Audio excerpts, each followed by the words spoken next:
سے ان کو نکلوا دیا۔ تب ہم نے حکم دیا کہ بہشت بری سے چلے جاؤ، تم ایک دوسرے کے دشمن ہو، اور تمہارے لیے زمین میں ایک وقت تک ٹھکانہ اور معاش مقرر کر دیا گیا ہے۔ پھر آدم نے اپنے پروردگار سے کچھ کلمات سیکھے اور معافی مانگی تو اس نے ان کا قصور معاف کر دیا۔ بے شک وہ معاف کرنے والا ہے، بڑا مہربان ہے۔ ہم نے فرمایا کہ تم سب یہاں سے اتر جاؤ، جب تمہارے پاس میری طرف سے ہدایت پہنچے تو اس کی پیروی کرنا، کہ جنہوں نے میری ہدایت کی پیروی کی ان کو نہ کچھ خوف ہوگا اور نہ وہ غمناک ہوں گے، اور جنہوں نے اس کو قبول نہ کیا اور ہماری آیتوں کو جھٹلایا وہ دوزخ میں جانے والے ہیں اور وہ ہمیشہ اس میں رہیں گے۔ اے آل یعقوب، میرے وہ احسان یاد کرو جو میں نے تم پر کیے تھے، اور اس اقرار کو پورا کرو جو تم نے مجھ سے کیا تھا۔ میں اس اقرار کو پورا کروں گا جو میں نے تم سے کیا تھا، اور مجھی سے ڈرتے رہو۔ اور جو کتاب میں نے اپنے رسول محمد صلی اللہ علیہ وآلہ وسلم پر نازل کی ہے، جو تمہاری کتاب یعنی تورات کو سچا کہتی ہے، اس پر ایمان لاؤ اور اس سے منکر اول نہ بنو، اور میری آیتوں میں تحریف کر کے ان کے بدلے تھوڑی سی قیمت یعنی دنیاوی منفعت نہ حاصل کرو، اور مجھی سے خوف رکھو، اور حق کو باطل کے ساتھ نہ ملاؤ، اور سچی بات کو جان بوجھ کر نہ چھپاؤ،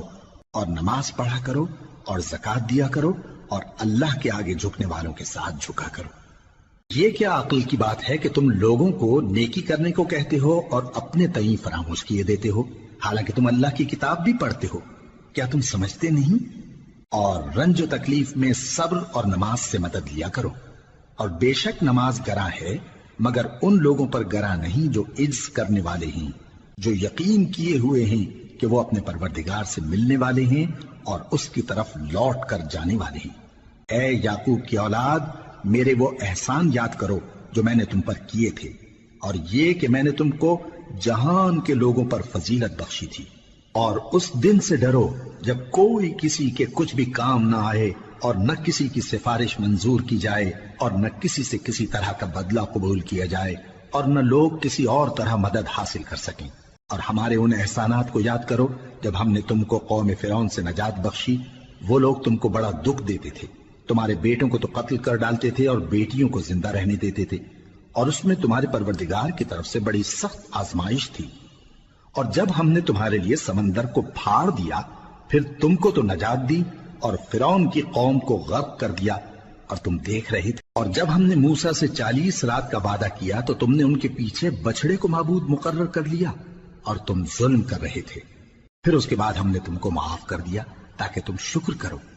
اور جب ہم نے موسیٰ کو کتاب اور معجزے عنایت کیے تاکہ تم ہدایت حاصل کرو۔ اور جب موسیٰ نے اپنی قوم کے لوگوں سے کہا کہ بھائیو، تم نے بچڑے کو معبود ٹھہرانے میں اپنی جانوں پر ظلم کیا ہے، تو اپنے پیدا کرنے والے کے آگے توبہ کرو، پھر اپنوں کو قتل کرو، تمہارے خالق کے نزدیک تمہارے حق میں یہی بہتر ہے۔ پھر اس نے تمہارا قصور معاف کر دیا، وہ بے شک بڑا معاف کرنے والا ہے، بڑا مہربان ہے۔ اور جب تم نے موسیٰ سے کہا کہ موسیٰ، جب تک ہم اللہ کو سامنے نہ دیکھ لیں گے تم پر ایمان نہیں لائیں گے، تو تم کو بجلی نے آ گھیرا اور تم دیکھ رہے تھے۔ پھر موت آ جانے کے بعد ہم نے تم کو اثر نو زندہ کر دیا تاکہ احسان مانو۔ اور ہم نے بادل کا تم پر سایہ کیے رکھا اور تمہارے لیے من و سلوہ اتارتے رہے کہ جو پاکیزہ چیزیں ہم نے تم کو عطا فرمائی ہیں ان کو کھاؤ پیو، مگر تمہارے بزرگوں نے ان نعمتوں کی کچھ قدر نہ جانی، اور وہ ہمارا کچھ نہیں بگاڑتے تھے بلکہ اپنا ہی نقصان کرتے تھے۔ اور جب ہم نے ان سے کہا کہ اس گاؤں میں داخل ہو جاؤ اور اس میں جہاں سے چاہو خوب کھاؤ پیو، اور دیکھنا دروازے میں داخل ہونا سجدہ کرتے ہوئے اور حطوۃن کہنا، ہم تمہارے گناہ معاف کر دیں گے اور نیکی کرنے والوں کو اور زیادہ دیں گے۔ تو جو ظالم تھے انہوں نے اس لفظ کو جس کا ان کو حکم دیا تھا بدل کر اس کی جگہ اور لفظ کہنا شروع کیا، پس ہم نے ان ظالموں پر آسمان سے عذاب نازل کیا کیونکہ نافرمانیاں کیے جاتے تھے۔ اور جب موسیٰ نے اپنی قوم کے لیے ہم سے پانی مانگا تو ہم نے کہا کہ اپنی لاٹھی پتھر پر مارو۔ انہوں نے لاٹھی ماری تو اس میں سے 12 چشمے پھوٹ نکلے، اور تمام لوگوں نے اپنا اپنا گھاٹ معلوم کر کے پانی پی لیا۔ ہم نے حکم دیا کہ اللہ کی عطا فرمائی ہوئی روزی کھاؤ اور پیو، اور زمین میں فساد نہ کرتے پھرنا۔ اور جب تم نے کہا کہ موسیٰ، ہم سے ایک ہی کھانے پر صبر نہیں ہو سکتا، تو اپنے پروردگار سے دعا کیجئے کہ کہ ترکاری اور ککڑی اور گیہوں اور مسور اور پیاز وغیرہ جو نباتات زمین سے اگتی ہیں ہمارے لیے پیدا کر دے۔ انہوں نے کہا کہ عمدہ چیزیں چھوڑ کر ان کے بدلے ناقص چیزیں کیوں چاہتے ہو؟ اگر یہی چیزیں مطلوب ہیں تو کسی شہر میں جا اترو، وہاں جو مانگتے ہو مل جائے گا۔ اور آخر کار ذلت و رسوائی اور محتاجی و بے نوائی ان سے چمٹا دی گئی اور وہ اللہ کے غضب میں گرفتار ہو گئے۔ یہ اس لیے کہ وہ اللہ کی آیتوں سے انکار کرتے تھے اور اس کے نبیوں کو ناحق قتل کر دیتے تھے، یعنی اس لیے کہ نافرمانی کیے جاتے اور حد سے بڑھے جاتے تھے۔ جو لوگ مسلمان ہیں یا یہودی یا عیسائی یا ستارہ پرست، یعنی کوئی شخص کسی قوم و مذہب کا ہو، جو اللہ اور روز قیامت پر ایمان لائے گا اور عمل نیک کرے گا تو ایسے لوگوں کو ان کے اعمال کا صلہ اللہ کے ہاں ملے گا اور قیامت کے دن ان کو نہ کسی طرح کا خوف ہوگا اور نہ وہ غمناک ہوں گے۔ اور جب ہم نے تم سے عہد کر لیا اور کوہ طور کو تم پر اٹھا کھڑا کیا اور حکم دیا کہ جو کتاب ہم نے تم کو دی ہے اس کو زور سے پکڑے رہو اور جو اس میں لکھا ہے اسے یاد رکھو تاکہ عذاب سے محفوظ رہو، پھر تم اس کے بعد عہد سے پھر گئے، سو اگر تم پر اللہ کا فضل اور اس کی مہربانی نہ ہوتی تو تم خسارے میں پڑ گئے ہوتے۔ اور تم ان لوگوں کو خوب جانتے ہو جو تم میں سے ہفتے کے دن مچھلی کا شکار کرنے میں حد سے تجاوز کر گئے تھے، تو ہم نے ان سے کہا کہ ذلیل و خوار بندر ہو جاؤ، اور اس قصے کو اس وقت کے لوگوں کے لیے اور جو ان کے بعد آنے والے تھے عبرت اور پرہیزگاروں کے لیے نصیحت بنا دیا۔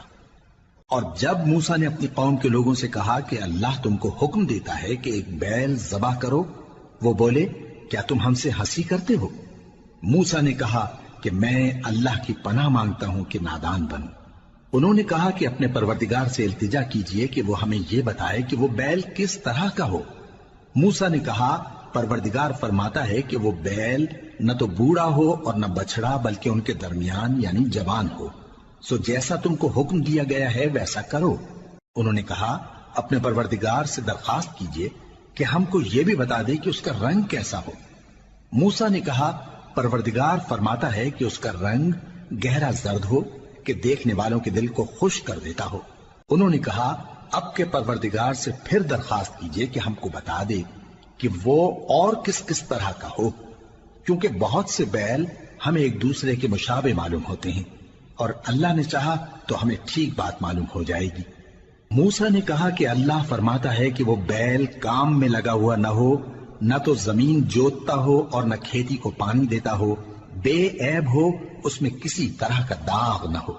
کہنے لگے اب تم نے سب باتیں درست بتا دی، غرض بڑی مشکل سے انہوں نے اس بیل کو ذبح کیا جبکہ وہ ایسا کرنے والے لگتے نہ تھے۔ اور جب تم نے ایک شخص کو قتل کیا تو اس میں باہم جھگڑنے لگے، حالانکہ جو بات تم چھپا رہے تھے اللہ اس کو ظاہر کرنے والا تھا۔ چنانچہ ہم نے کہا کہ اس بیل کا کوئی سا ٹکڑا مقتول کو مارو، اس طرح اللہ مردوں کو زندہ کرتا ہے اور تم کو اپنی قدرت کی نشانیاں دکھاتا ہے تاکہ تم سمجھو۔ پھر اس کے بعد تمہارے دل سخت ہو گئے گویا وہ پتھر ہیں یا ان سے بھی زیادہ سخت، اور پتھر تو بعضے ایسے ہوتے ہیں کہ ان میں سے چشمے پھوٹ نکلتے ہیں، اور بعضے ایسے ہوتے ہیں کہ پھٹ جاتے ہیں اور ان میں سے پانی نکلنے لگتا ہے، اور بعضے ایسے ہوتے ہیں کہ اللہ کے خوف سے گر پڑتے ہیں، اور اللہ تمہارے کرتوتوں سے بے خبر نہیں۔ مومنو، کیا تم امید رکھتے ہو کہ یہ لوگ تمہارے دین کے قائل ہو جائیں گے؟ حالانکہ ان میں سے کچھ لوگ کلام اللہ یعنی تورات کو سنتے پھر اس کے سمجھ لینے کے بعد اس کو جان بوجھ کر بدل دیتے رہے ہیں، اور یہ لوگ جب مومنوں سے ملتے ہیں تو کہتے ہیں ہم ایمان لے آئے ہیں، اور جس وقت تنہائی میں ایک دوسرے سے ملتے ہیں تو کہتے ہیں جو بات اللہ نے تم پر ظاہر فرمائی ہے وہ تم ان کو اس لیے بتائے دیتے ہو کہ قیامت کے دن اسی کے حوالے سے تمہارے پروردگار کے سامنے تم کو الزام دیں۔ کیا تم سمجھتے نہیں؟ کیا یہ لوگ یہ نہیں جانتے کہ جو کچھ یہ چھپاتے اور جو کچھ ظاہر کرتے ہیں اللہ کو سب معلوم ہے؟ اور بعض ان میں ان پڑھ ہیں کہ اپنی آرزوؤں کے سوا اللہ کی کتاب سے واقف ہی نہیں، اور وہ صرف اٹکل سے کام لیتے ہیں۔ سو ان لوگوں پر افسوس ہے جو اپنے ہاتھ سے کتاب لکھتے ہیں اور کہتے یہ ہیں کہ یہ اللہ کے پاس سے آئی ہے تاکہ اس کے عوض تھوڑی سی قیمت یعنی دنیاوی منفعت حاصل کریں۔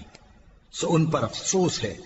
اس لیے کہ بے اصل باتیں اپنے ہاتھ سے لکھتے ہیں